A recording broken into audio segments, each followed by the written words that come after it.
Hi everyone. Near the end of the Confutatis of his Requiem Mass, Mozart uses a sequence to move from the tonic of A minor, the key of the Confutatis, to a pivot chord, which is then used to modulate to D minor, the key of the following Lacrimosa.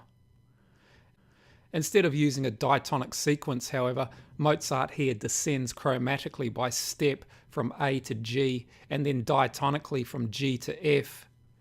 The Confutatis then concludes on the dominant seventh of D minor, the modulation being affected by this F major pivot chord, the submediant in A minor and the mediant in D minor. The sequence's chords create two descending long-range lines, one moving chromatically from A to G and then diatonically to F, and the other moving chromatically from E flat to C. Interestingly, except for the sequence's concluding F major chord, each of the intermediate chords are minor. All of these chords, however, are in root position. To avoid the consecutive octaves resulting from a direct move between these root position chords, Mozart precedes each with their own dominants, which are prolonged with a cadential 6/4 progression. Each dominant is preceded by a common note diminished seventh chord formed on the dominant's root note, and the leap from the root note of each root position intermediate chord to the common note diminished chord is either by augmented fourth or diminished fifth.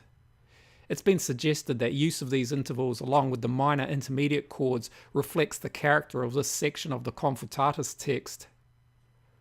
As mentioned earlier, the sequence moves diatonically from G minor to F, a move which omits the expected root position G flat minor chord.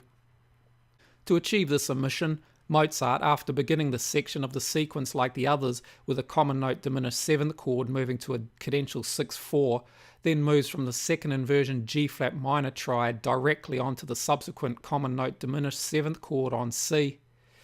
This move, along with the majority of the other motion in the sequence's upper parts, is largely achieved either by step or enharmonically.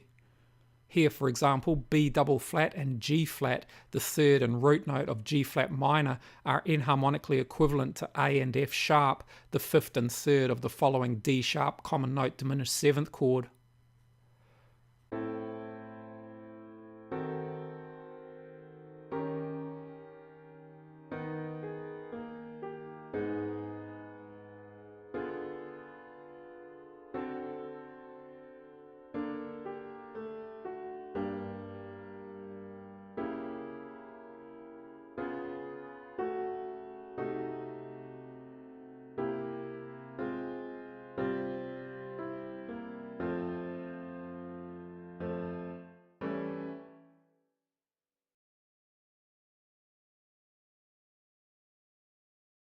I hope you found this useful. Thanks for watching. See you next time.